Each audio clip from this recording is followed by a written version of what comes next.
अब शांत हो जाओगे आप लोग। पहली चीज देखो, तुम लोग आपस में बात नहीं करोगे, पहली कंडीशन, ठीक है। उसका रीजन भी बताऊंगा। तुम लोग ऐसा पढ़ाते वक्त जब तुम आपस में बात करते हो तो पहले तो एक जो कंसंट्रेशन होती है वो ब्रेक हो जाती है। दूसरी चीज जो तुम्हारी साइकोलॉजी होती है ना, कि अपना भला हो या ना हो दूसरे का जरूर भला कर दोगे, तो वो भला नहीं करना है एटलीस्ट, ठीक है, सिर्फ अपने बारे में सोचना, ठीक है। दूसरी चीज, पार्शियल डिफरेंशियल इक्वेशन जो टॉपिक है वो टफ टॉपिक नहीं है।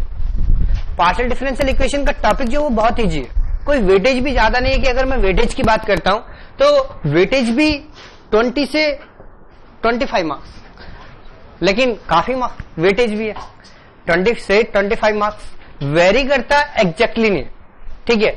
अगर मैं बात करता हूं तो यहां पे 6 to 8 क्वेश्चन की बात कर लेता हूं, 6 to 8 कि जनरली जो पूछे जाते हैं वो 6 to 8 के नेबरहुड में होते हैं, या तो 6 हो सकते हैं या मैक्सिमम पूछेगा तो 8 क्वेश्चन, ठीक। वैसे एक क्वेश्चन तुमसे पूछता हूं, जैसे तुम लोगों ने 2 मंथ्स हुए, 2 मंथ्स में तुमने रियल एनालिसिस पढ़ा, मॉडर्न अलजेब्रा या फिर पार्शियल ऑर्डिनरी डिफरेंशियल इक्वेशन, तो तुम लोगों ने सबसे बड़ी प्रॉब्लम क्या कि तुम लोग किसी की बात नहीं मानते हो, बस वो करते हो जो तुम्हारे मतलब तुम खुद सोचते हो या तुम्हें अच्छा लगता। तो ये बताओ कि तुमने 2 महीने में तीनों टॉपिक की बुक्स तो खरीदी होंगी ना, एटलीस्ट बुक्स खरीदी है? नहीं, कुछ लोगों ने तो खरीदी होंगी, एटलीस्ट नहीं, सभी को जनरलाइज कर रहा हूं, एक नॉर्मल सा स्टेटमेंट यूज कर रहा हूं कि जितने लोगों ने बुक्स खरीदी है, तो मैं ये पूछता हूं कि 2 महीने में क्या वो बुक्स पढ़ी हैं? तुमने पर्टिकुलर सारी बुक्स तो नहीं पढ़ी होंगी, पर्टिकुलर कहीं कहीं से कोई कोई डेफिनेशंस, ओनली डेफिनेशंस को ही यूज किया होगा, इससे ज्यादा तो नहीं किया होगा। और वो अभी भी शोकेस में ऐसी रखी होंगी जनरली। तो कुछ स्टूडेंट की तो बुक्स के मतलब जो धूल होती है ना वो भी साफ नहीं हुई होगी, जैसे लाए होगे ऐसे ही रख दी होगी, ठीक है। वो आदत होती है, क्योंकि मैं भी स्टूडेंट था, मैं भी यही काम करता था। अब भले ही थोड़े बहुत पढ़ लेता हूं, पहले नहीं पढ़ता था, तो ऐसा नहीं होना चाहिए। तो मैं तुम्हें ये बता रहा हूं कि अगर तुम ये सोचते हो कि मेरे पास 2 या 3 मंथ्स बचे हुए कि इन मंथ्स में मैं बुक को परचेज करूं और पढ़ूं, उनसे हम एग्जाम निकालें, तो ऐसा तो पॉसिबल ही नहीं, ठीक है। मेरे पास कितना क्वेश्चंस का वेटेज है? 6 to 7। मैं 6 to 7 क्वेश्चंस की बात नहीं करता, लेकिन 5 to 7 क्वेश्चन जरूर अटेम्प्ट करा दूंगा, मिनिमम 5 और मैक्सिमम 7। अगर ऐसा भी तो होता ना कि कभी कभी क्वेश्चन के एक यही लॉजिक नहीं कि मेथड से ही सॉल्व हो, एक दूसरे वे से भी सॉल्व हो सकते हैं जो ऑब्जेक्टिव अप्रोच होती है। मैं ऑब्जेक्टिव अप्रोच से भी तुम्हें बताऊंगा कि क्वेश्चन को हम ऐसे भी सॉल्व कर सकते हैं। तो हमारे पास बहुत सारे वे हैं कि उनके अकॉर्डिंग हम सॉल्व कर लें, ठीक है। अब जैसे ये 5 to 7 की बात कर रहे हैं, तो अगर तुम्हें फिर भी कुछ बुक्स पढ़नी है तो 2 बुक्स खरीद लेना।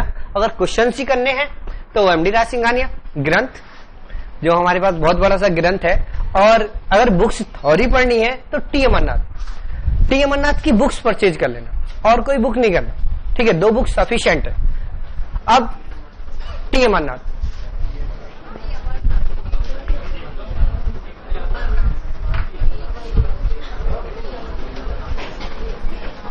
ठीक है,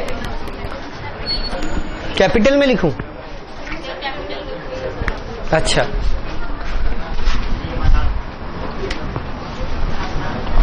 अब देखो एग्जाम में तुम काफी टाइम से पढ़ भी रहे हो रियल एनालिसिस, मॉडर्न अलजेब्रा या ऑर्डिनरी डिफरेंशियल इक्वेशन। तो वहां पे सबसे बड़ी प्रॉब्लम क्या है, जो एग्जाम की प्रॉब्लम है, तो एग्जाम की प्रॉब्लम यह है कि अगर मैं तुमसे नॉर्मल क्वेश्चन पूछता हूं कि ए में क्या ऐड करूं कि बी हो जाए, एक नॉर्मल सा क्वेश्चन है, ए में क्या ऐड करूं कि बी हो जाए, तो यहां पे क्या करोगे तुम? एक नंबर एक्स लेट करोगे। वैसे जनरली समझ में नहीं आता, अगर नॉर्मली सोचा जाए ना तुमसे, तो तुम्हें यही समझ नहीं आएगा कि ए में क्या ऐड करे कि बी हो जाए, ठीक है। यहां पे एक्स लेट कर लेता हूं, एक्स की वैल्यू मिलेगी बी माइनस। लेकिन थोड़ी सी प्रॉब्लम हुई ना सोचने में कि हम क्या कर रहे हैं। ऐसे ही तुम्हारे पास क्या है, एग्जाम के पैटर्न की बात करता हूं, तो अगर तुमसे पूछा जाता 2 में क्या ऐड करूं 5 हो जाए, तो तुम तुरंत बोलते एक्स ऐड कर दो। बाद में बात करना, कोई मना थोड़ी ना 2 घंटे के बाद। हाँ, मुंह पे हाथ रख के बात करना, कैसे भी बात करना 2 घंटे रुक जाओ, ठीक है। जैसा भी तुम्हें अच्छा लगता है बात करना, ऐसे करना, लेकिन 2 घंटे शांति से बैठ जाओ, तो तुम्हें बहुत कुछ मिलेगा। ऐसा नहीं कि सीखने को नहीं मिलेगा, बहुत कुछ सिखाने वाला। बस वेट कर लो थोड़ा सा। और पार्शियल डिफरेंशियल इक्वेशन के क्वेश्चन से पार्शियल डिफरेंशियल इक्वेशन कंप्लीट हो जाएगी। मैं तुमसे खुद पूछूंगा कि कोई क्वेश्चन ऐसा है कि तुम अटेम्प्ट नहीं कर सकते अगर तुमने थोड़ा बहुत भी पढ़ा। तो यहां पर देखो 2 में क्या ऐड करो कि 5 हो जाए, तो एक नंबर्स है या नहीं है। इन नंबर्स को मैं जानता हूं, 2 को भी जानता हूं और 5 को भी जानता हूं, और x की वैल्यू कैलकुलेट कर सकता हूं। x की वैल्यू क्या मिलेगी, 5 - 2 = 3।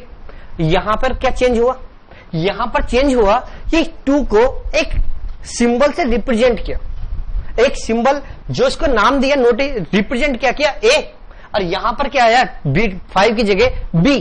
तो सबसे पहली प्रॉब्लम क्या है, जो क्वेश्चन की फ्रेमिंग है ना, वो डिफरेंट हो रही है, वो डिफरेंट नोटेशन में मिलेगा। क्योंकि हम क्या पढ़ रहे हैं, del z upon del x पढ़ेंगे या del z upon del y पढ़ोगे, del z upon del x या del z upon del y. तो वहां पे जो क्वेश्चन पूछा जाने वाला है तुमसे, यू एक्स या यू वाई की फॉर्म में होगा। तो सबसे पहले जो जहां पर हम डिपेंडेंट वेरिएबल जेड पढ़ रहे थे, वहां पे डिपेंडेंट वेरिएबल किस में कन्वर्ट हो गया, यू में। और भी वो चेंज कर सकते हैं, यहां पर टी कर दे, यहां पर एक्स कर दे, यहां पर टी कर दे, यहां पर एक्स कर दे। तो यहां तक हम पार्शियल डेरिवेटिव किसके रेस्पेक्ट में कर रहे हैं, एक्स के, और वहां पर क्या यूज कर रहे हैं, वो partial derivative with respect to T. तो जैसे ही नोटेशन चेंज हुए, ऐसे क्वेश्चन टफ हो गया। अब खुद देखो, जब मैं इंटीग्रेशन करूं इसका, integration 1/x² + a² into dx या x² + y², तो वहां पे क्वेश्चन का इंटीग्रेशन क्या करना होता है, 1/u² + x² इंटू dx। तो जैसे हमें u में क्वेश्चन फ्रेम हुआ, तो हमारे क्वेश्चन समझ ही नहीं आता कि हम ये इसके रेस्पेक्ट में करें या इससे कॉन्स्टेंट माने जनरली, क्योंकि वहां पे टाइम तो बहुत मिनिमम होता ना। अब मिनिमम टाइम में उस क्वेश्चन को अटेम्प्ट भी करना होता, तो ऐसी छोटी छोटी मिस्टेक्स होती हैं जिसकी वजह से क्वेश्चन गलत होता। और कोई गलती नहीं होती, बाकी तो सब सारी कैलकुलेशन तुम जानते ही हो। एग्जाम से आने के बाद भी तो करते हो कैलकुलेशन। अगर यहां पे आते हो तो आने के बाद में वही क्वेश्चन जो एग्जाम में सॉल्व नहीं होते, बाद में भी तो सारे क्वेश्चन सॉल्व होते हैं।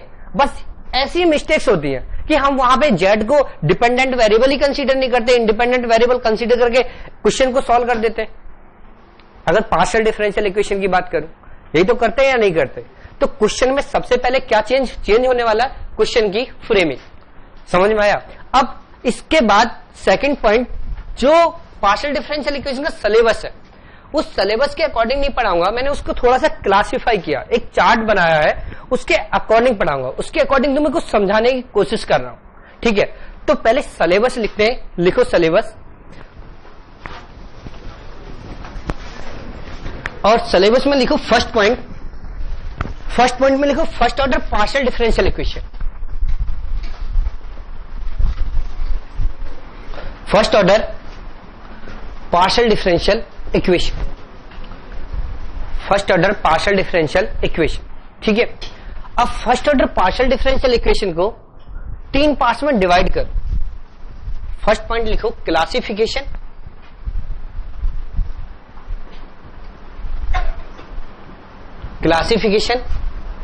सेकंड पॉइंट लिखो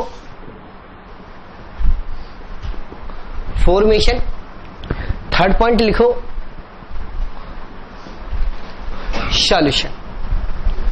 फर्स्ट पॉइंट है मेरे पास क्लासिफिकेशन, सेकंड पॉइंट है मेरे पास फॉर्मेशन, थर्ड पॉइंट है मेरे पास सॉल्यूशन। अब क्लासिफिकेशन जो वर्ड है, फिर इसे ब्रेक करो 4 पार्ट्स में, 4 पार्ट्स में ब्रेक करो। फर्स्ट पॉइंट लिखो linear equation, second semi linear, third quasilinear और last non linear.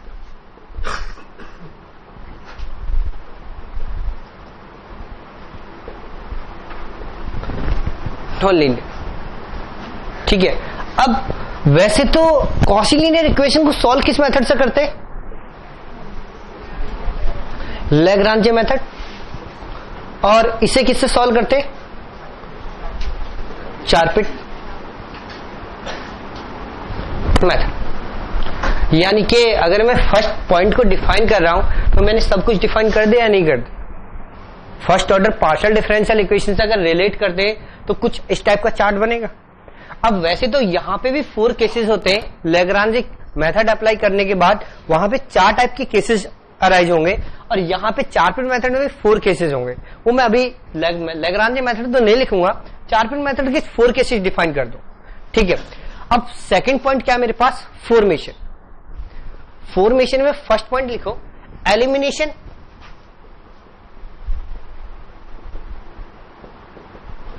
Elimination of arbitrary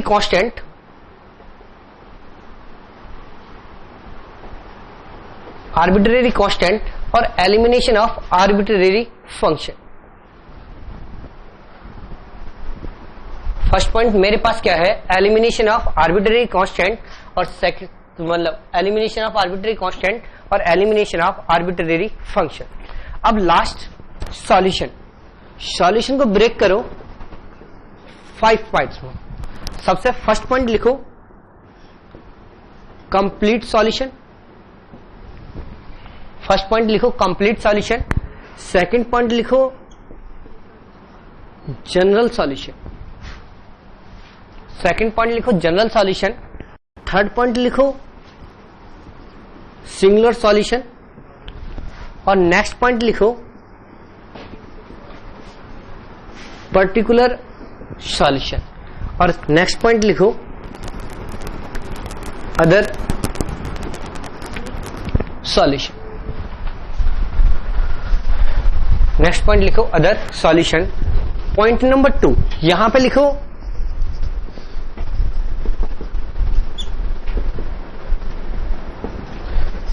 Charpit method. Charpit method को 4 पार्ट्स में ब्रेक करो। First F P comma Z equal to 0, second F Z P Q equal to 0 और next point psi X comma P और phi Y comma Q और next point लिखो Clairaut's equation.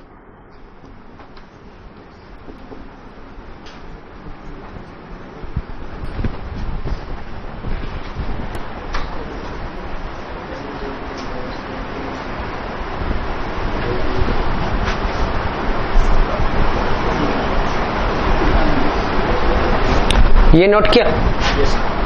देखो हाँ या ना बोल दिया करना, क्योंकि मेरी पहले जो बेसिस 2 क्लास हुई हैं उनमें थोड़ी सी प्रॉब्लम हुई है स्पीड की, क्योंकि मेरी थोड़ी स्पीड ज्यादा। तो जैसे ही तुम्हें लगता कि स्पीड ज्यादा तो बोल देना, मैं स्पीड कम पे पढ़ाऊं, ठीक है। आगे यहां पर देखो नोट किया नहीं, फिर इसके बारे में डिफाइन करता हूं। यहां से बोलू, यहां से first order partial differential equation आएगी, तो पार्शियल डिफरेंशियल इक्वेशन के बारे में तुम्हें सबसे पहले 2 क्वेश्चन आने चाहिए कि हम उसे किससे रिलेट कर रहे हैं। या तो क्लासिफिकेशन पूछेंगे, और क्लासिफिकेशन पूछेंगे तो वैसे आज तक कभी कोई क्वेश्चन नहीं पूछा गया क्लासिफिकेशन के ऊपर, ठीक है। नेट में भी अगर प्रीफरेंस मिली है या तो फॉर्मेशन या सॉल्यूशन, नेट में भी जितने भी क्वेश्चन पूछे गए हैं तो वो यहां से 1 से 2 क्वेश्चन का रेशो वेरी करता है। या तो 1 आएगा, 1 क्वेश्चन पूछे जाएंगे या 2 क्वेश्चन। तो मेरे पास हमें कंफर्म हो गया ना कि या तो 1 या 2 क्वेश्चन पूछे जाएंगे, तो 2 क्वेश्चन मान लेते हैं या 1 क्वेश्चन मान लो, जिसको जो भी मानना वो मान सकते हो। लेकिन यहां से तो 100% 1 क्वेश्चन पूछा जाएगा। चारपिट मेथड से तो 1 क्वेश्चन जनरली पूछा ही जाता, ठीक। तो यहां पे कॉची लीनियर इक्वेशन को सॉल्व करेंगे सिर्फ लैग्रांज मेथड से, और नॉन लीनियर इक्वेशन को सॉल्व करोगे सिर्फ चारपिट मेथड से। तो मेरे पास 2 ही तो मेथड है, या तो अगर एग्जाम में सोचोगे क्वेश्चन या तो लैग्रांज मेथड से रिलेट होगा या फिर चारपिट मेथड से, और तो कोई मेथड ही नहीं है। और चारपिट मेथड का भी क्वेश्चन हुआ, यानी कि इक्वेशन नॉन लीनियर हुई, तो वो रिलेट किससे होगी? पर्टिकुलर इन केस 4 फॉर्म से। अगर वो रिलेट होगी तो वो किस केसेस से रिलेट होगी? या तो इस टाइप की होगी, या इस टाइप की, या इस टाइप की, या इस टाइप की। 4 केसेस से रिलेट होगी। अदरवाइज वो क्वेश्चन फिर जनरल मेथड से सॉल्व होगा, जो चारपिट की एक्चुअल इक्वेशन होती है, उसको बाद में डिस्कस कर लेंगे। तो अभी तक हमारे अकॉर्डिंग जो 2 पॉइंट्स आए उनमें कितने क्वेश्चन अटेम्प्ट होने चाहिए? 3 क्वेश्चन पूछे जाएंगे, तो एटलीस्ट 2 क्वेश्चन तो अटेम्प्ट होने चाहिए, नहीं होने चाहिए? मुझे 2 क्वेश्चन, एक फॉर्मेट मिला कि अगर क्वेश्चन को पूछा जाएगा तो इसी फॉर्मेट से मुझे सॉल्व करना। समझ में आ गया यहां तक? कोई प्रॉब्लम नहीं। अब सेकंड पॉइंट लिखो, सॉरी थर्ड पॉइंट लिखो, सेकंड ऑर्डर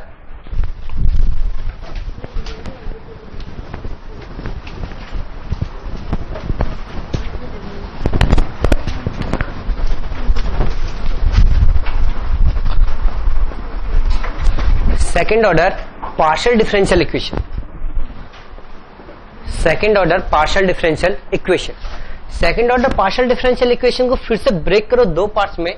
फर्स्ट पॉइंट लिखो क्लासिफिकेशन,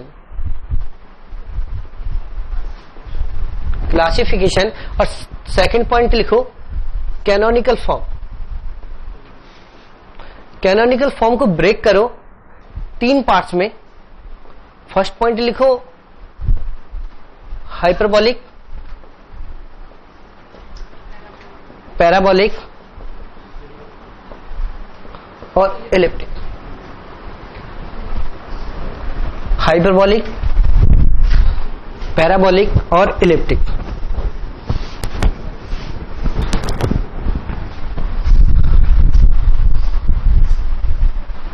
नोट किया? अब second order partial differential equation का जो वेटेज रहा है वो क्लासिफिकेशन से जनरली पूछा गया एक क्वेश्चन, और बाकी के जितने भी पेपर है ना, मेरे पास 10-12 पेपर्स हैं, उन सारे पेपर में टोटल मिला के यहां से 2 क्वेश्चन पूछे गए। टोटल 2 क्वेश्चन इस पोर्शन से पूछे गए। अदरवाइज जो भी क्वेश्चन का वेटेज रहा है वो जनरली किससे रहा है? क्लासिफिकेशन से, यानी कि हाइपरबॉलिक होगी, पैराबॉलिक होगी या एलिप्टिक होगी। वो जो हम क्लासिफाई करते हैं, क्वाड्रेंट का डिवाइड करते हैं, तो सबसे ज्यादा वेटेज तो यहां है ना। तो हमारे पास टोटल कितने क्वेश्चन हो गए? 4 क्वेश्चन। अगर मैं बात करता हूं इसका वेटेज तो बहुत कम ही है, तो वैसे तो एक ही क्वेश्चन पूछा जा रहा है ना यहां से ओवरऑल, और जो सबसे ज्यादा वेटेज है वो किसका है? इस पोर्शन का। तो हमें second order partial differential equation का क्वेश्चन एग्जाम में पूछा जाएगा तो हम किससे रिलेट करेंगे? क्लासिफिकेशन से। अगर इस फॉर्म से रिलेट हुआ, समझ आया नहीं है? अब नेक्स्ट पॉइंट लिखो, point 4, higher order partial differential equation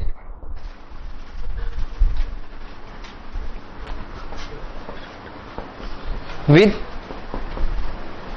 constant coefficient, with constant coefficient। इसको फिर से 2 पार्ट्स में ब्रेक करो। फर्स्ट पॉइंट लिखो होमोजीनियस, होमोजीनियस, और नेक्स्ट पॉइंट लिखो नॉन होमोजीनियस। यहां से भी क्वेश्चन, एक क्वेश्चन जनरली पूछा गया, 1 या 2 वेरी भी करते, लेकिन एक क्वेश्चन तो कंफर्म में यहां से पूछा जाएगा। ठीक है, नेक्स्ट पॉइंट लिखो separation of variable. Separation of variable. Separation of variable को 3 पार्ट्स में डिवाइड कर। First point heat equation, second point wave equation, और next point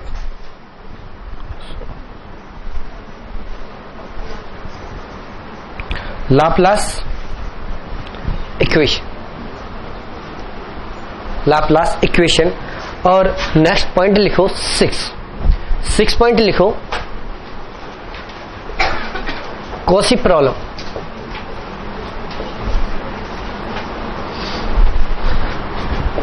Cauchy problem 2 type की होती है। फर्स्ट कॉची लीनियर, और second non linear. Cauchy linear और second non linear. यहां से क्या वेटेज, या तो क्वेश्चन कैलकुलेटिव होगा या तो पूछा जाए क्या, अभी आ रहा हूं उस पर।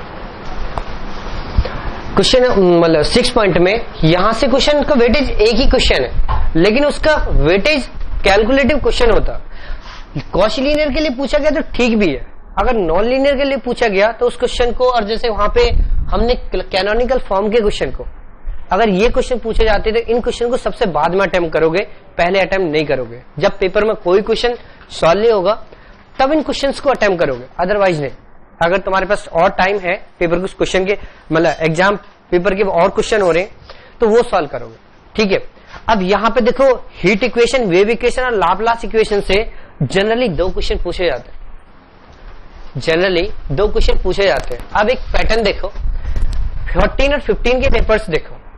14 और 15 के पेपर में जो प्रीफरेंस थी सिर्फ हीट इक्वेशन की थी, जो दोनों के दोनों क्वेश्चन रिलेट हुए वो हीट से रिलेट हुए। साथ 15 के पेपर में एक क्वेश्चन यहां से रिलेट हुआ और फिर एक क्वेश्चन यहां से रिलेट हुआ, यानी कि एक एक क्वेश्चन यहां से रिलेट हुए। नेक्स्ट पेपर में दोनों क्वेश्चन वेव इक्वेशन से रिलेट हुए और अब की बार जो पेपर आया उसमें एक क्वेश्चन वेव इक्वेशन से और एक क्वेश्चन लाप्लास इक्वेशन से पूछा। सॉरी, लाप्लास इक्वेशन ही तो थी, कुछ गलत बोल दिया क्या?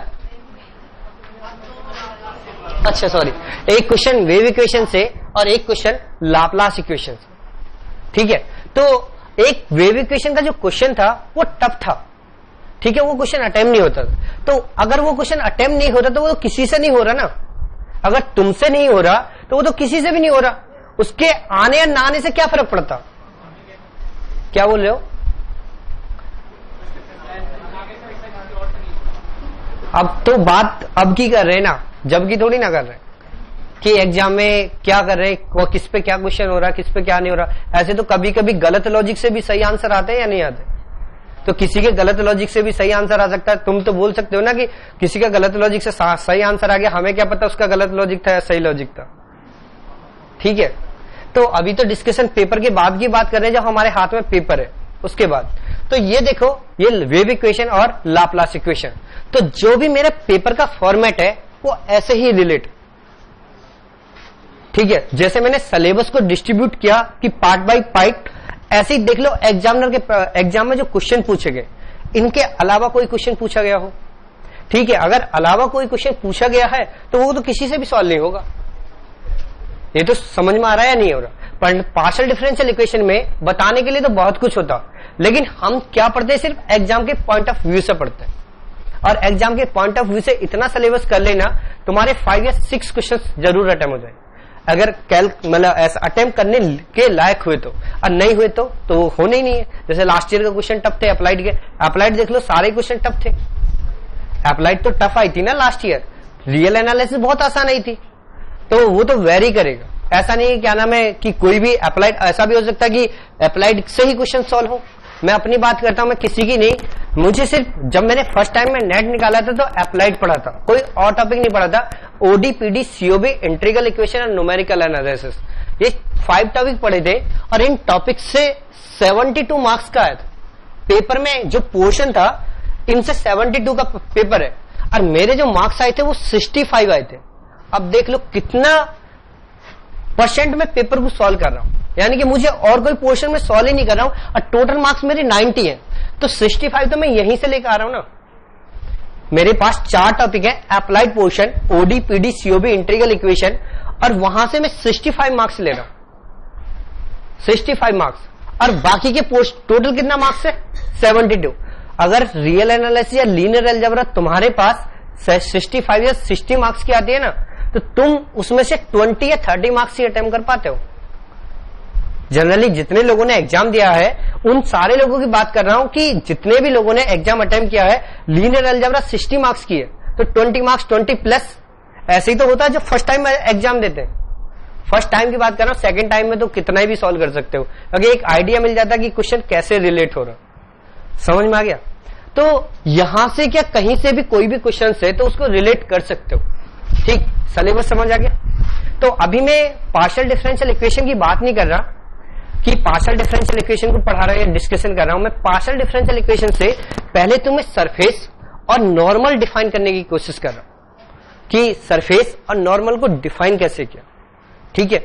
और सरफेस और नॉर्मल को डिफाइन कैसे किया? एक वेक्टर कैलकुलस की हेल्प से।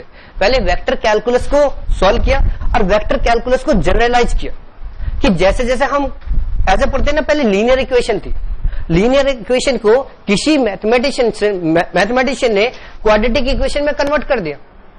किसी ने तो करा ही होगा ना, तो उसमें वेरिएबल इन्वॉल्व कर दिया। तो ऐसी वेक्टर कैलकुलस को पार्शियल डिफरेंशियल इक्वेशन या पार्शियल डिफरेंशियल इक्वेशन में जो हम यूज कर रहे हैं PQ, इन नॉर्मल्स को कैसे यूज किया, कैसे जनरलाइज किया, कैसे रिलेट किया, उसकी बात कर रहा हूं। तो हेडिंग डालो फर्स्ट सरफेस एंड नॉर्मल।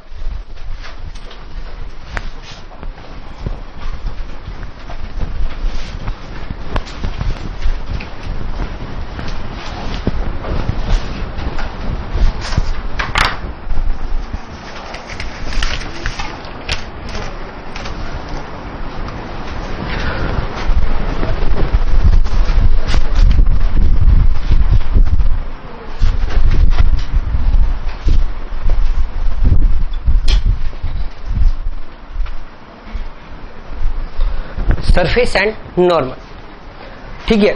अब लिखो लेट, पहले देखो पूरी डेफिनेशन दे रहा हूं और जो भी वहां पे जो भी वर्ड आएंगे उनको पूरा एक्सप्लेन करो, ठीक है, उसका मीनिंग क्या, ठीक है। कभी पहले ही बोल दो कि क्या नाम है सर इसका मीनिंग क्या, बीच में टोकना शुरू कर दो, तो वो पहले पूरी डेफिनेशन लिख लेना और फिर एक्सप्लेनेशन दूंगा। Let D be a domain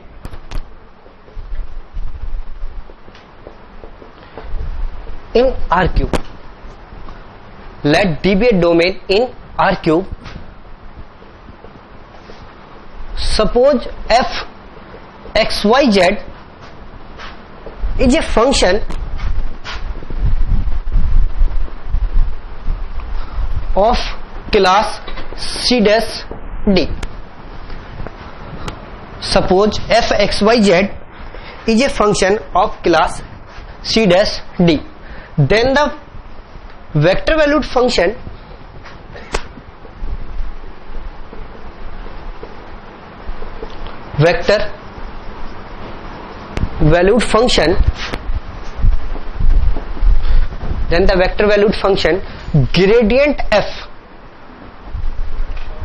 gradient f equal to del f upon del x del f upon del y del f upon del z.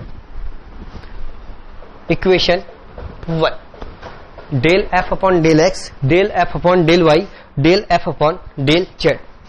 If next line से लिखो, if we assume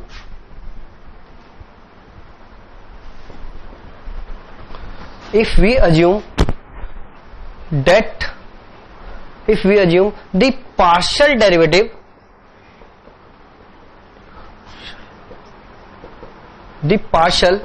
derivative do not vanish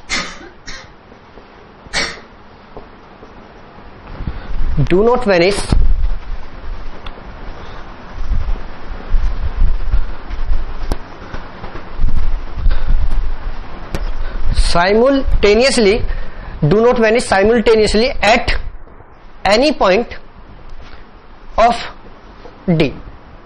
Do not vanish simultaneously at any point of D. Then the set of points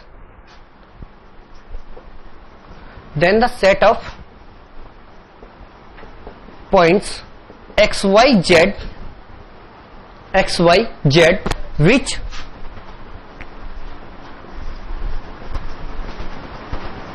which satisfy the equation f x y z equal to c, which satisfy the equation f x y z equal to c for some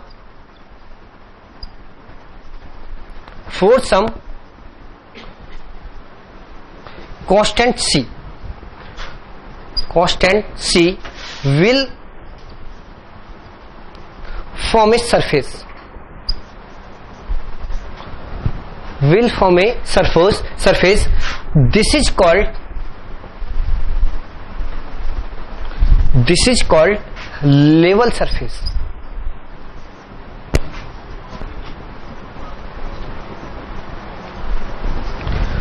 This is called level surface.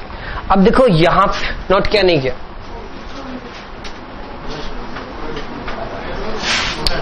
ठीक है। अब देखो C dash D, तो तो सी के D का meaning क्या होता है कि F is continuous and differentiable function of order के। जो एफ फंक्शन है वो कैसी फंक्शन है? F is continuous and differentiable function of order के। अब यहां पे हमने सेकंड लाइन में यहां पे पहले एक एक स्टेप को पूरा एक्सप्लेन करता हूं कि gradient of F, gradient of F का मतलब क्या हुआ? अगर कोई एफ स्केलर फंक्शन, ऐसे सपोज करता हूं एफ कोई स्केलर पॉइंट फंक्शन मान सकता हूं, अगर मैं इसका gradient of F find out करूंगा तो एक वेक्टर वैल्यूड फंक्शन मिलती है या नहीं मिलती? वेक्टर वैल्यूड फंक्शन ये तो जानते हो वेक्टर कैलकुलस में या नहीं? अगर ये वेक्टर वैल्यूड फंक्शन मिलती है तो ये क्या है? Del F upon del x i component, del F upon del y j component और del F upon del z k component. ये आई जे के कंपोनेंट है या नहीं है? अब उन्होंने ये बोला कि ये partial derivative do not vanish at any point of D, यानी कि अगर ये पार्शियल डेरिवेटिव इस डोमेन में वेनिश नहीं करते हैं तो then the set of points, जो एक्स वाई जेड डोमेन के एक्स वाई जेड के पॉइंट्स होंगे जो इस इक्वेशन को सेटिस्फाई करेंगे, capital f x Y Z equal to c, वो क्या कहलाएंगे? उससे क्या मिलेगा? मुझे एक सरफेस मिलेगा, उससे एक सरफेस मिलेगा और इस सरफेस को मैं क्या बोलता हूं? Level surface. अब एग्जांपल देखो, अगर मेरे पास f x y equal to x square plus Y square given, f x y equal to x square plus Y square given है, तो अगर मैं पहले ये बताओ ये फंक्शन कितने वेरिएबल की है? 1 वेरिएबल, 2 वेरिएबल? 2 वेरिएबल। अगर ये 2 वेरिएबल की फंक्शन को किसी कांस्टेंट पे मैप कर दूं, एफ एक्स को वाई इक्वल टू 1, तो ये क्या रिप्रेजेंट करेगा? X square plus Y square equal to 1। तो ये क्या रिप्रेजेंट करेगा? एक सर्कल को रिप्रेजेंट करेगा, नहीं करेगा? तो यही हम इसे 2 डायमेंशन के कर्व को क्या बोलते हैं? Level curve. 2 डायमेंशन में क्या बोलेंगे? Level curve. लेकिन ऐसा भी तो हो सकता है ये फंक्शन कितने वेरिएबल की मिले? 3 वेरिएबल। अगर मैं सपोज कर लेता हूं F x Y Z equal to x square plus Y square plus Z square, और ये फंक्शन कितने वेरिएबल की है? 3। अगर मैं इस 3 वेरिएबल की फंक्शन को एफ एक्स वाई जेड को किससे मैप कर दूं? 1 से। अगर मैं 1 पे मैप कर देता हूं तो यहां पे क्या मिलेगा? X square plus Y square plus Z square equal to 1। तो एक स्फीयर मिलेगा, नहीं मिलेगा? तो इस स्फीयर को क्या बोलेंगे हम? Level surface. Level surface. समझ आया नहीं है कि हम कर क्या रहे हैं? कि हमें एक सरफेस मिलना चाहिए और एक लेवल सरफेस, मतलब एक लेवल कर्व मिल रहा है यहां पे अगर 2 डायमेंशन में, और 3 डायमेंशन में तो हमें क्या मिल रहा है? Level surface. ये चीज समझ में आई? अब जब लेवल सरफेस आ गया तो लेवल क्या चेक कर सकते हो? ग्रेडियंट ऑफ एफ करोगे तो 2x 2y और 2z आएगा, तो डोमेन फिक्स हो जाएगा डी नॉट इक्वल टू 0 0। इन पॉइंट्स के अलावा सारे पॉइंट्स पे क्या मिलेगा? नॉन जीरो मिलेगा, नहीं मिलेगा? तो हमें ये लेवल सरफेस डिफाइन हो जाएगा। देखो वो तो फिर पूरा तुम्हें पूरे generalization function of 1 variable, function of 2 variable, function of 3 variable ऐसे डिफाइन ही करना पड़ेगा। जैसे फंक्शन ऑफ 1 वेरिएबल ये लिख देता हूं, function of 1 variable under root 9 minus X square लिख देता हूं, तो इसका डोमेन कैसे लोगे?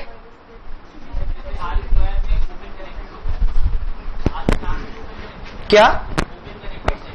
ओपन। ओपन कनेक्टेड का यहां पे यूज क्या? आप हाँ ठीक है, यहां पे अभी तो डोमेन हमें कोई भी गिवन है फंक्शन के अकॉर्डिंग जो भी फंक्शन डिफाइन करेंगे। अब जैसे सरफेस ही है, सॉरी स्फीयर है,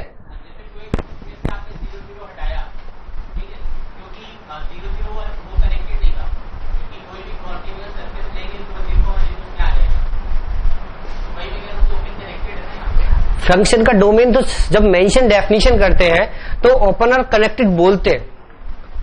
हर जगह मेंशन तो यही करते हो या नहीं करते हो?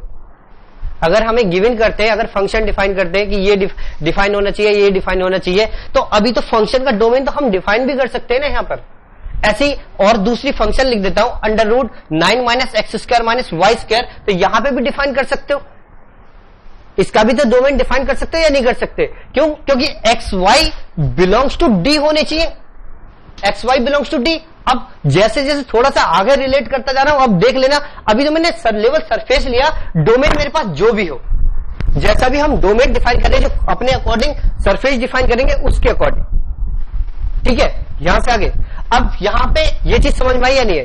अब नेक्स्ट पॉइंट लिखो, normal to the surface, normal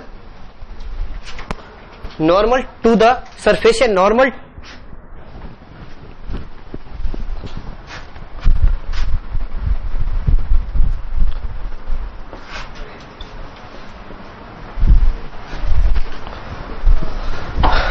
to the surface. अब मैं लिखो ग्रेडियंट ऑफ एफ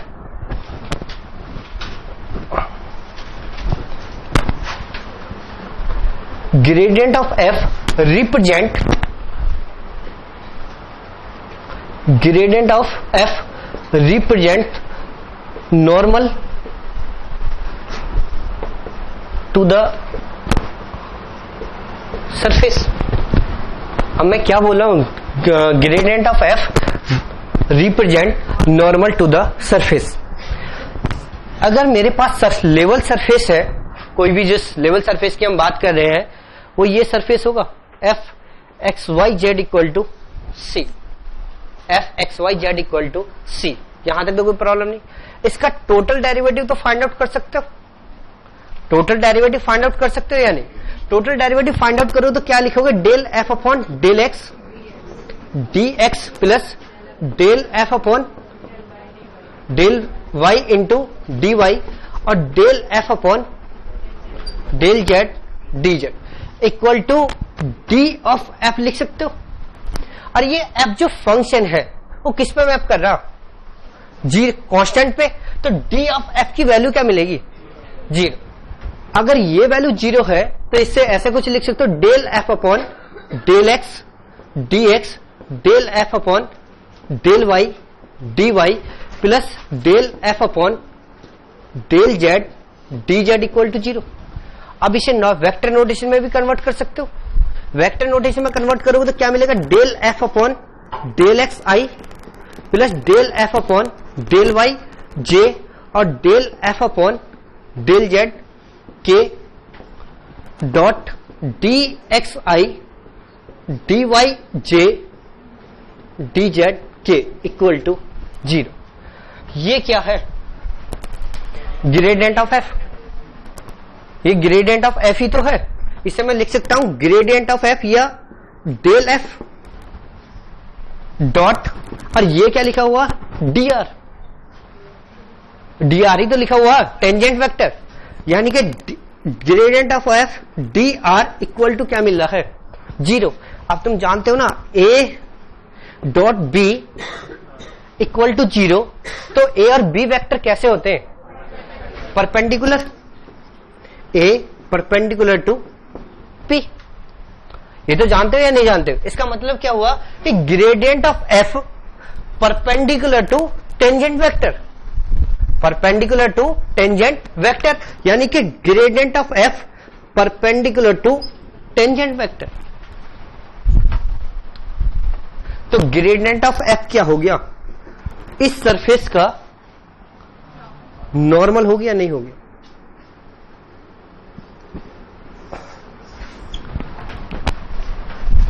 ये समझ आ गया नहीं यार?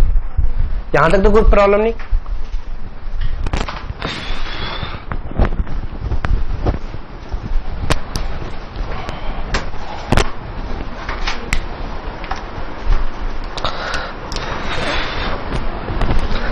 अब मेरे पास नॉर्मल है, तो अभी नॉर्मल वेक्टर तो आगे ग्रेडियंट एफ नॉर्मल को रिप्रेजेंट करेगा, और ग्रेडियंट एफ किसके इक्वल हो रहा?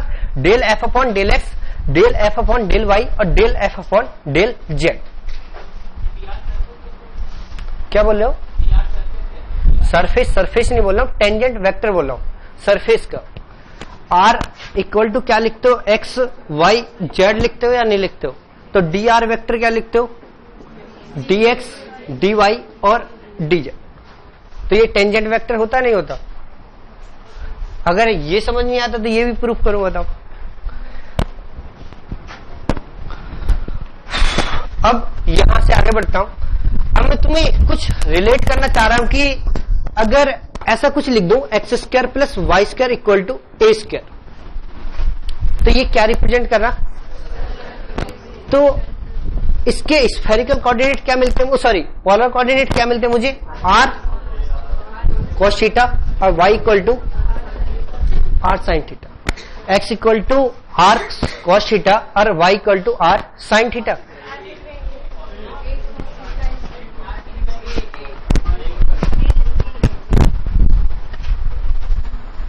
ठीक है, अब ये बताओ, अगर कहीं पे ये लिखा हो या कहीं पे ये लिखा हो, मीनिंग तो दोनों का सेम है या नहीं?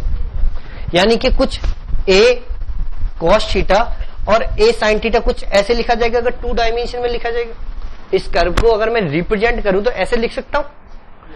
अब यहां से देखो 3 डायमेंशन में लिखोगे X square plus Y square plus Z square equal to A square. Sphere है, स्फीयर है या नहीं?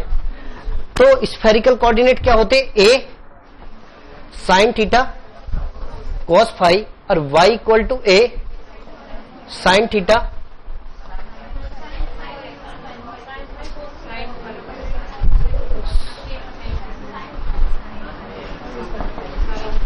और z equal to a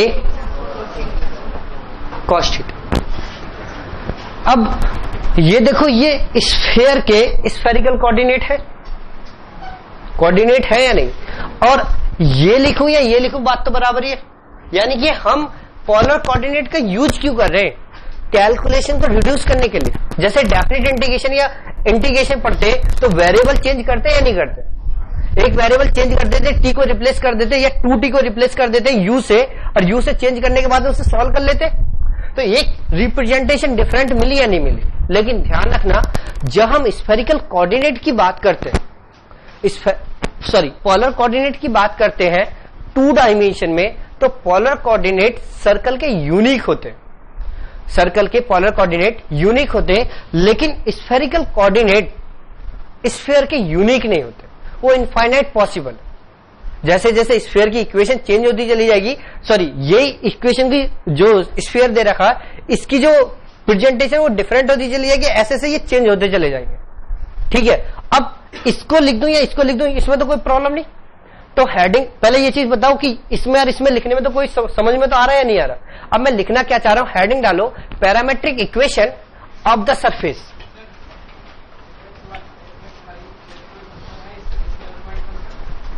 F x Y Z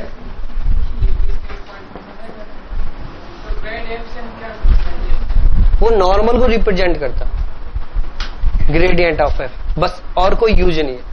gradient of F normal को रिप्रेजेंट करता, डाइवर्जेंस ऑफ एफ किस, मतलब ऐसा सोचते हैं जैसे फाउंटेन है, तो किसी जैसे फाउंटेन है तो फाउंटेन की डायरेक्शन जो होती है ना, वो तो जब पानी ऊपर जाता है तो बहुत सारी इनफाइनाइट डायमेंशन में डाइवर्ज होता नहीं होता, तो जो डाइवर्जेंस ऑपरेट करते हैं, यानी कि ऑपरेटर ग्रेडियंट ऑपरेटर है। अब उसको कैसे यूज कर रहे हैं, उनका मीनिंग अलग अलग है। उनका मीनिंग अलग अलग है कि जब वो डाइवर्ज होता तो इनफाइनाइट डायरेक्शन में डाइवर्ज होता। जब हम कल का यूज करते हैं तो जिस पॉइंट पे वो पानी श्रंक होता उसको कल बोलते हैं, यानी कि रोटेशन बोलते हैं, जहां पे वो पानी रोटेट होता।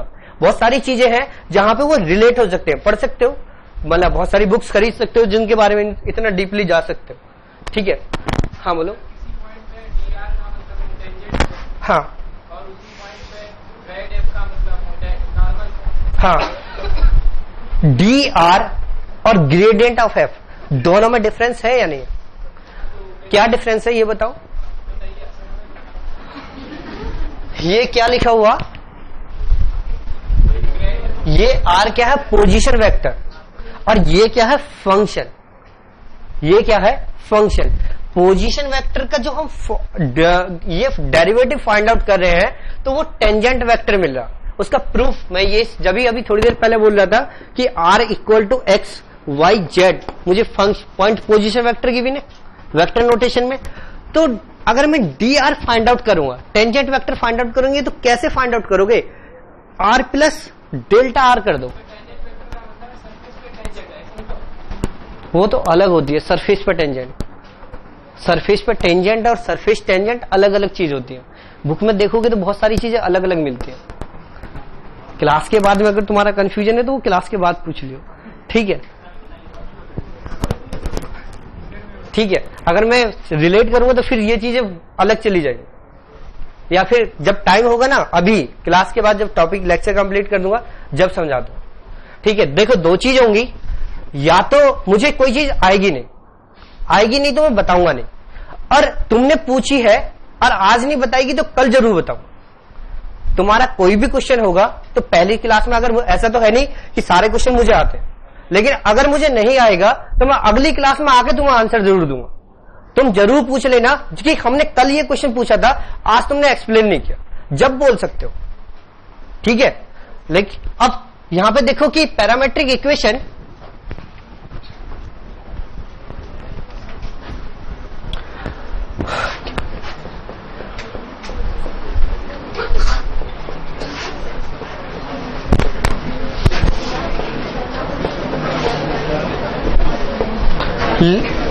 लिखो, parametric equation of a surface, let f x Y Z equal to 0, let f x Y Z equal to 0 be a given surface,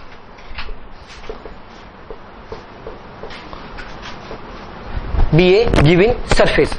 अगर ये इक्वेशन कुछ इस फॉर्मेट में लिखी हुई है तो कांस्टेंट में मैप 0 पे मैप कर रही है या नहीं कर रही? तो बेसिकली तो ये लेवल सरफेस है, तो इससे मैं कुछ ऐसा भी तो लिख सकता हूं, z equal to function of x, y लिख सकता हूं या नहीं लिख सकता? अब मैं ये सरफेस लिखूं, जैसे मैंने तुम्हें यहां समझाया कुछ कि ये सरफेस लिखूं या ये पैरामेट्रिक रिप्रेजेंटेशन दो, दोनों का मीनिंग तो सेम है या नहीं है? दोनों का मीनिंग सेम है, तो मैं कुछ ऐसा लेट कर सकता हूं, लिखो कहा, अभी उसका डिस्कशन जो यहां पे कहां पे करते हैं इम्प्लिसिट फंक्शन और एक्सप्लिसिट फंक्शन का, इस प्रूफ में आ जाती है वो चीज। हमेशा नहीं लिख सकते, कहां क्या नहीं लिख सकते उसकी बात अभी करता हूं।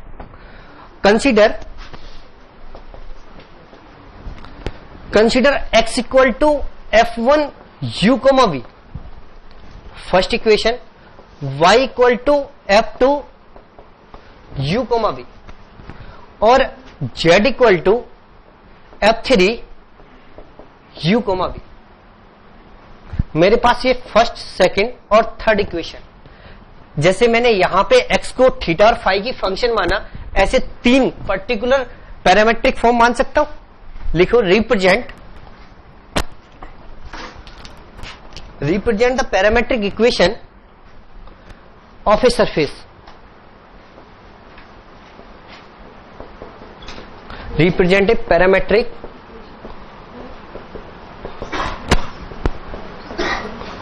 ऑफ ए सरफेस, ठीक है?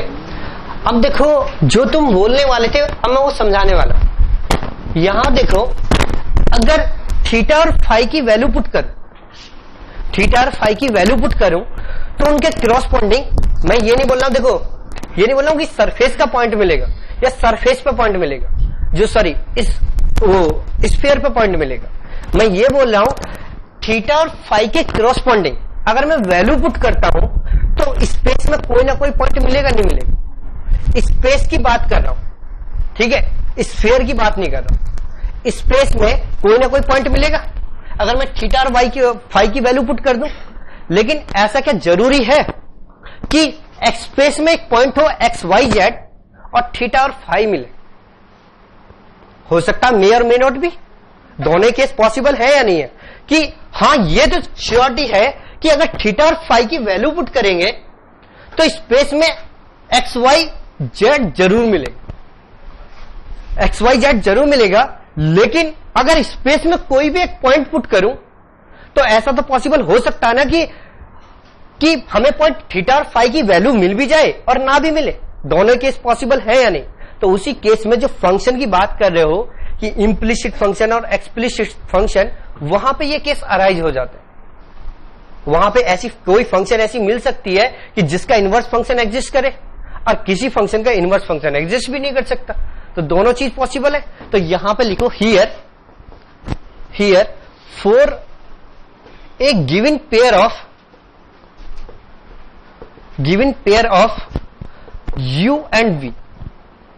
u and v we will get a point in space. We will get a point in space, but converse is not true. But converse is not true. अगर ऐसा हुआ, अगर कन्वर्स ट्रू हो जाए तो वो किस केस में पॉसिबल है? अगर एक भी फंक्शन के लिए हम ऐसा कोई रूल्स डिफाइन कर दें तो ये होल्ड कब होगा? तो उसके लिए मेरे पास एक फंक्शन मतलब एक थ्योरम आई, उसको लिखो by inverse function theorem. By inverse function theorem, if this Jacobian del f1 f2 upon del u v not equal to 0. If this Jacobian del f1 f2 upon del u v not equal to 0 होगा तो जो f और v function है ना, f और v उनकी value मिलेगी, then we can solve या equation 1 and 2 can be solved into u equal to lambda 1 x y और v equal to lambda 2 x y। अब तो u की value in terms of lambda 1 और lambda 2 की form में मिलेगी, क्योंकि ये थ्योरम हम अप्लाई कर रहे हैं, इनवर्स फंक्शन थ्योरम। ठीक है, तो हम इन वैल्यू को जो u और v की वैल्यू है put in equation 3, put in equation 3। तो इसका मतलब क्या हो गया कि x z equal to f3 lambda 1 x y और लैम्डा 2 x y।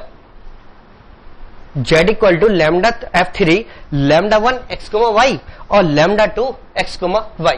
अब ये बताओ लैम्डा 1 x y जो फंक्शन है वो x y की फंक्शन है, लैम्डा 2 x y जो फंक्शन है वो x y की फंक्शन है। अगर मैं इसे कंसीडर करूं तो एक न्यू फंक्शन f और x y की कंसीडर कर सकता हूं, यानी कि z equal to f x y let कर सकता हूं।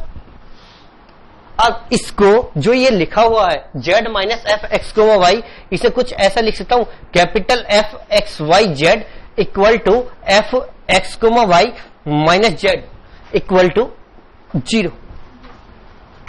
अब इसे तो लेट कर सकता हूं या नहीं कर सकता? अब समझ आ गया नहीं आ गया? तो मुझे एक सरफेस मिल गया, मैंने एक सरफेस फाइंड आउट किया f x y z, और वो f x y z की वैल्यू क्या मिली मुझे? f x minus f z। तो मुझे इस सरफेस के नॉर्मल की रिक्वायरमेंट है। अब नॉर्मल कैसे मिलते हैं मुझे? डेल इसका जो मेरे पास फंक्शन मिली f x y z equal to f x minus y f x into y minus z।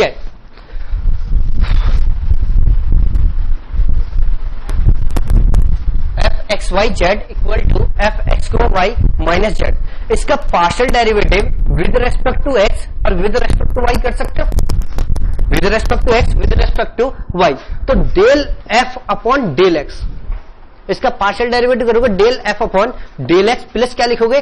Del f upon del z into del z upon del x equal to 0। और यहां पे इसका partial derivative करोगे with respect to y, तो del f upon del y plus del f upon del z into del z upon del y equal to 0 लिख सकते हो। अब ये बताओ कि यहां से अगर इसका जो एफ फंक्शन है इसका partial derivative with respect to z करूं तो क्या वैल्यू मिलेगी? Del F upon del z, ये तो 0 हो जाएगा, और इसका करोगे क्या मिलेगा?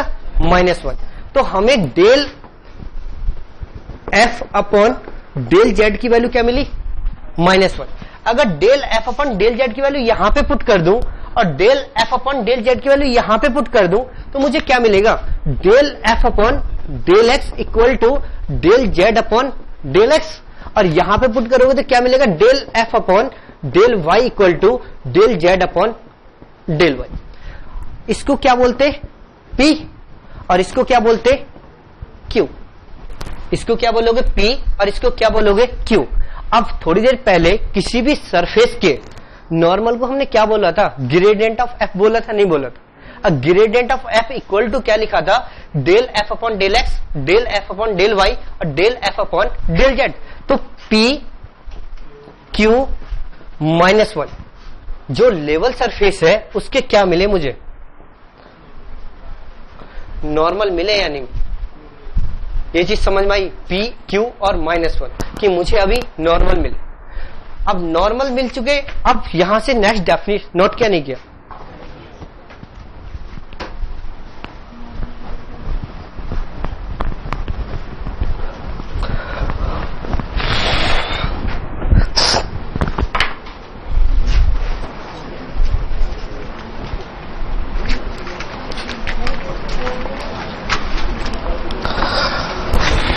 अब लिखो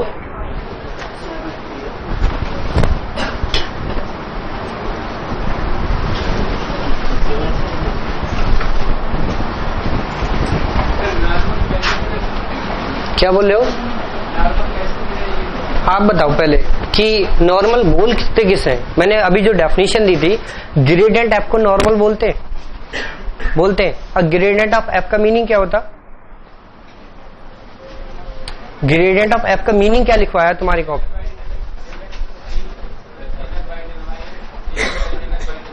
कोऑर्डिनेट लिखवाए थे, तो यही तो लिखे हुए हैं। ये किसकी वैल्यू है? Del F upon del x की, और ये किसकी वैल्यू है? Del F upon del y की, और ये किसकी वैल्यू है? Del F upon del z की। समझ आ गया? अब तो कोई डाउट नहीं। चलो अब डेफिनेशन लिखो curve and tangent.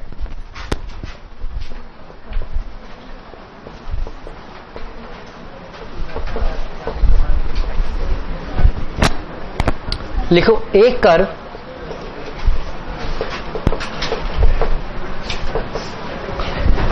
In three dimensional can be represented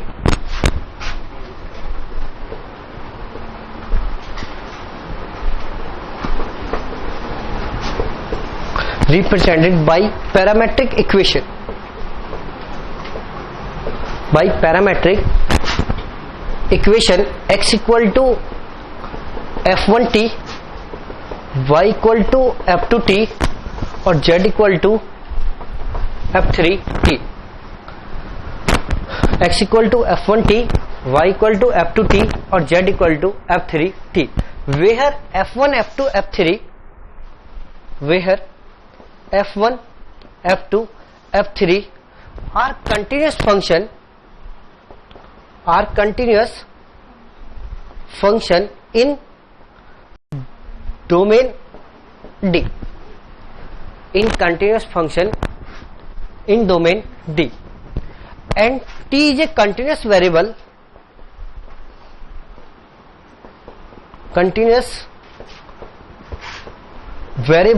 in some domain I subset of R. Some domain I subset of R. Then here further we assume df1 upon dt, df2 upon dt और df3 upon dt not equal to 0, 0, 0. not equal to 0 0 0, then the non vanishing vector is called tangent to a curve. Tangent to a curve. कोई explain करेगा कि ये जो non vanishing vector है d f one upon d t और d f two upon d t, d f three upon d t, tangent vector कैसे?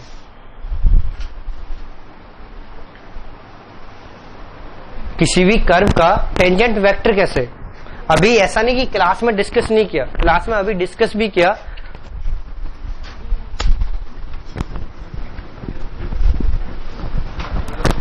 एक बात बताओ, आर इक्वल टू हमने क्या लिया था? एक्स वाई जेड, और एक्स वाई जेड को किससे रिप्लेस कर रहे हैं? F1 F2 और F3 से. F1 F2 और F3 से रिप्लेस कर रहा हूं. यहां के बाद जब F1 F2 F3 से लिख रहे हैं तो वहां पे क्या लिखा था? D are equal to. जब अभी normal vector gradient of F normal proof किया तो डी आर इक्वल टू क्या लिखा था? D x plus d Y plus d z. वो वेक्टर कैसा था? Tangent vector. तो ये भी तो एक टेंजेंट वेक्टर होगा, नहीं होगा? समझ आ गया नहीं? यार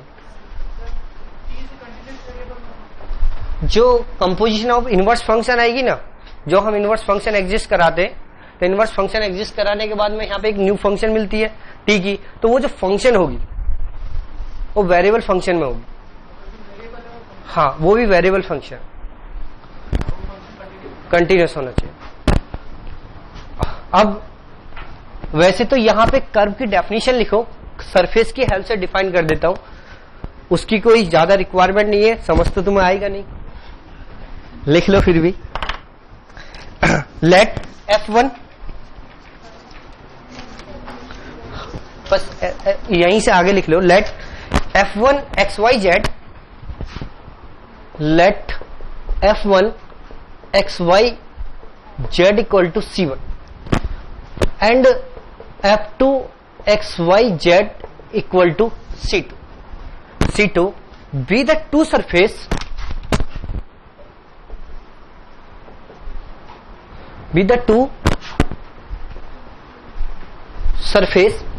then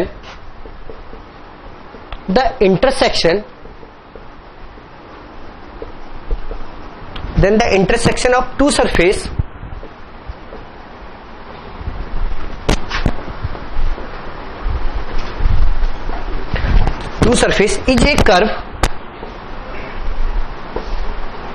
is a curve if the normals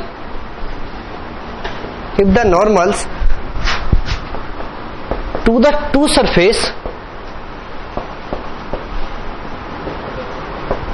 surface is not collinear.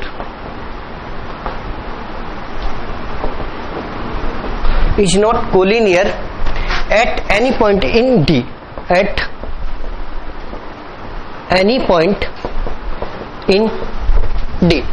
that is gradient of F1 gradient of F2 not equal to 0. Gradient of F1 or gradient of F2 not equal to 0.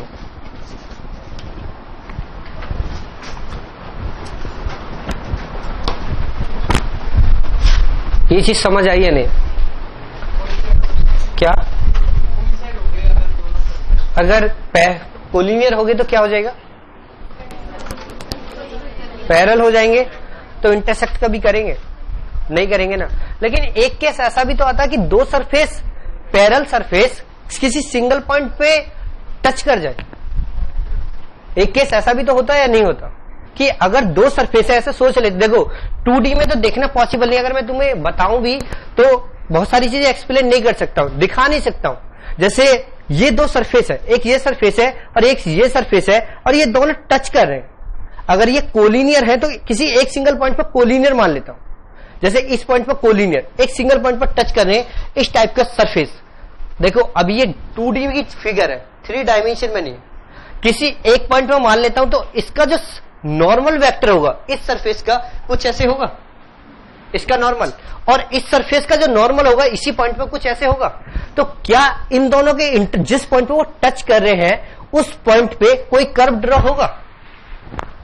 कभी कोई एक point तो मिलेगा जो normal का एक point होगा, लेकिन कर्व तो ड्रॉ नहीं कर सकते हो ना, पॉसिबल ही नहीं है। ऐसे सोचो ना, चलो ये चीज तुम्हें नहीं भी दिख रही, ऐसे देखते हो x square plus Y square plus Z square equal to A square, ये किसकी इक्वेशन है? स्फीयर की। अगर मैं इस स्फीयर की इक्वेशन को z equal to x square plus Y square की इक्वेशन, ये किसकी इक्वेशन है? सरफेस तो है, लेकिन सरफेस है क्या?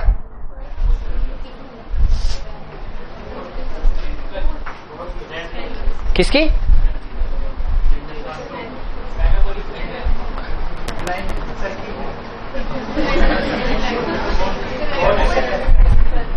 कौन की इक्वेशन ये होती है? पैराबोलॉइड। ये जो इक्वेशन है z equal to x square plus Y square, अगर ये कोई भी सरफेस है और इस सरफेस को कट करेगा, ये सरफेस और ये सरफेस कहीं भी कट करेंगे तो या तो एक प्लेन मिलेगा या फिर एक कर्व मिलेगा, सर्कल मिलेगा या फिर कुछ भी मिलेगा, लेकिन या एक लाइन मिलेगी, कुछ ना कुछ कर्व तो मिलेगा, नहीं मिलेगा। तो उसी की बात कर रहे हैं कि जहां भी ये कट करेंगे, कट करने के बाद उसे क्या बोल रहे हैं कि वो एक कर्व होगा। उसको किस फॉर्म में लिखा? मैथमेटिकल लैंग्वेज में लिख दिया। मैथमेटिकल लैंग्वेज में लिख दिया gradient of F1 cross gradient of F2 not equal to 0। ऐसा सोचो ना, A cross B equal to 0 होता है, यानी कि दो वेक्टर की क्रॉस प्रोडक्ट इक्वल टू 0। तो एक वेक्टर क्या होगा? लैम्डा टाइम्स बी वेक्टर होगा या नहीं होगा? A vector lambda times b vector. तो इसीलिए उन्होंने क्रॉस प्रोडक्ट को क्या किया?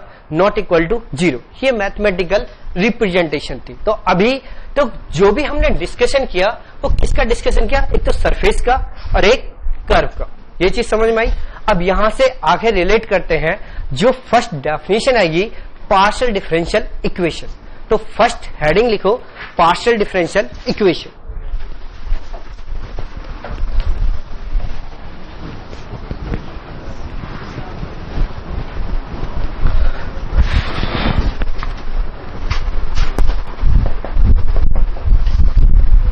पार्शियल डिफरेंशियल इक्वेशन, जहां पे तुम्हारी ओडी की नोटबुक है उसके पहले ही पेज पे, शायद पहले या दूसरे पेज पे कुलवंत सर ने डिफाइन की partial differential dependent variable, sorry independent variable 1 और independent variable greater then 1 define किया या नहीं किया? फिर भी लिख लो एक equation, an equation which contains partial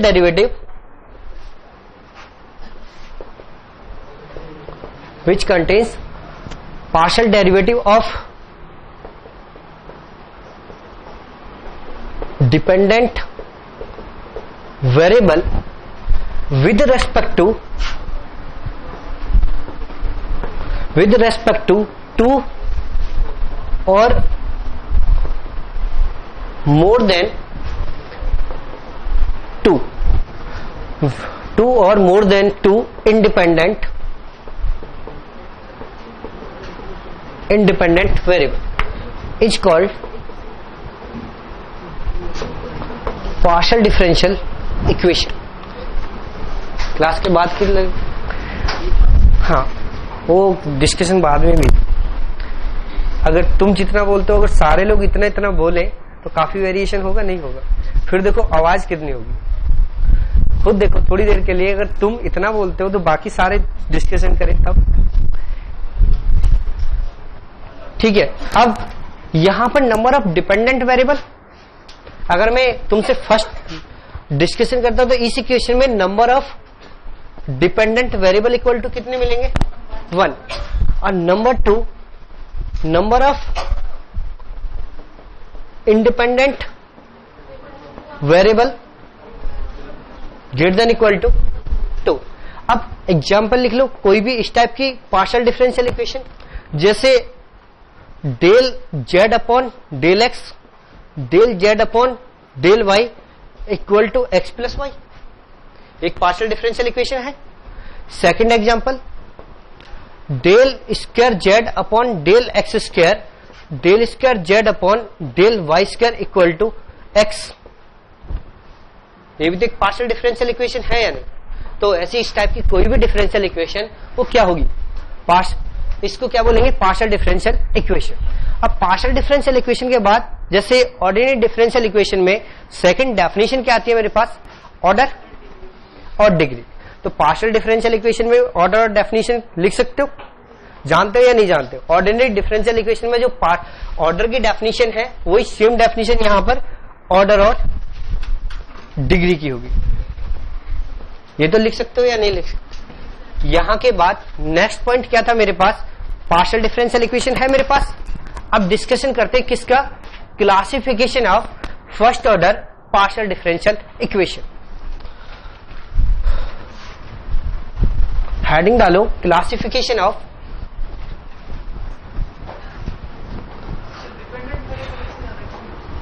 क्या बोल रहे हो सकते क्यों नहीं हो सकते, हो सकते हैं लेकिन वो पार्शियल डिफरेंशियल इक्वेशन थोड़ी ना होते। फिर system of partial differential equation, system of partial differential equation, और लिखवा रखा सर ने वहां पे पूरा चार्ट दे रखा कि डिपेंडेंट वेरिएबल डिपेंडेंट वेरिएबल 1 और डिपेंडेंट वेरिएबल मोर देन 1। अब लिखो classification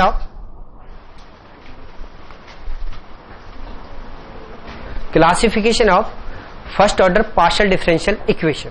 first point, linear partial differential equation, linear partial differential equation.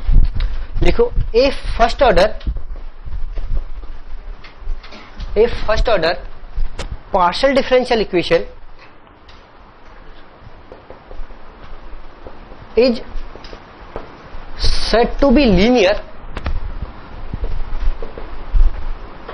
is said to be linear if it is linear in P, Q and Z. It is linear in P, Q and Z and of the form P x comma y into P, Q x comma y into Q, R x comma y into Z plus S x comma y, S x comma y। Example लिखो, P plus Q equal to Z plus x y, P plus Q equal to Z plus x y. Second example, x P plus y Q equal to x equal to x. अब यहां पे एक first point लिखो इसी में अभी, if s x comma y equal to 0, then it is called homogeneous linear partial differential equation. Then it is called homogeneous linear partial differential equation. Second point, if s x comma y not equal to 0, then it is called non homogeneous linear partial differential equation. Non-homogeneous linear partial differential equation. यहां तक note किया? Rub कर दो. Second point लिखो.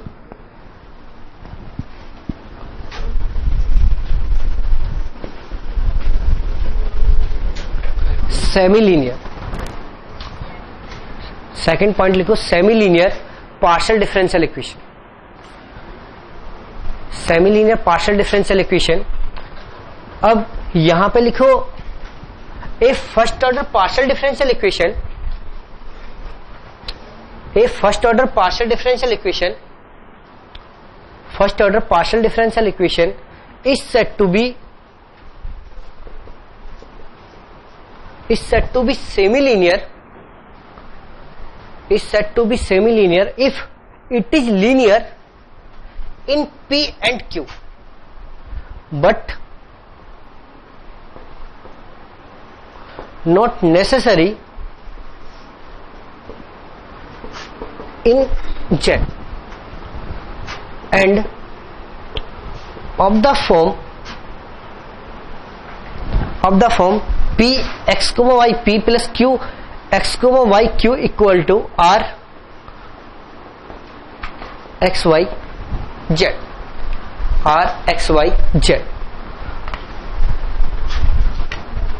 Example लिख दो. P plus Q equal to x Y z square. P plus Q equal to x y into z square. Second example लिख दो. X y square P plus Q equal to x y upon z square.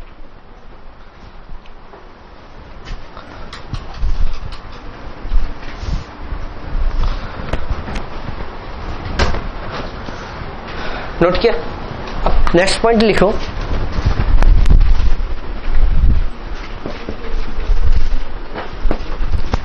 Cauchy linear. Next point लिखो Cauchy linear. A first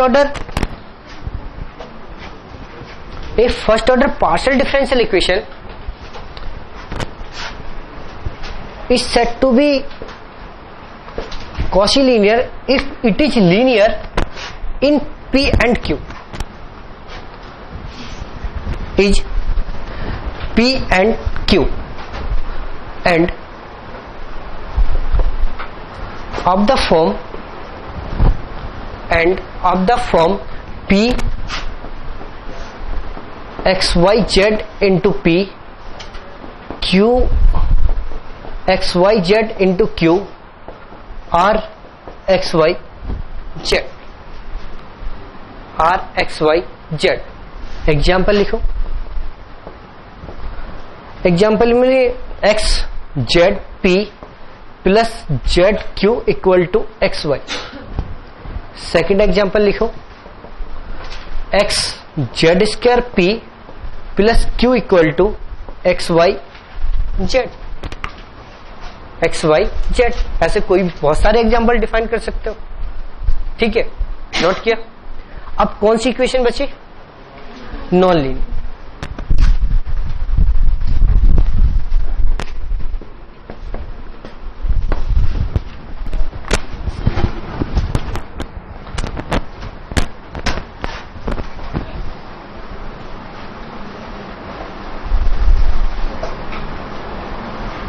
बोलो.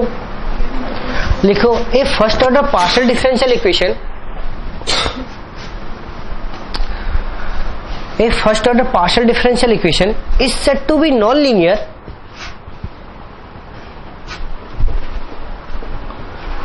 if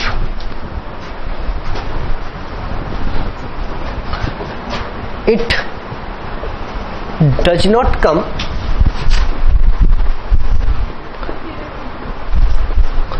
लिख रहा हूं. If it does not come under any one of the above types. It does not come under any one of the above types. जैसे एग्जाम्पल लिख देता हूं. P square plus q equal to 1, p cube plus q cube equal to x.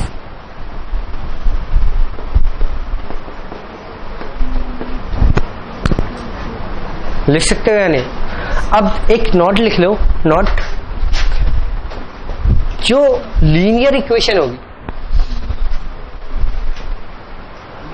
Linear implies करेगी किसको? Semi linear को, और semi linear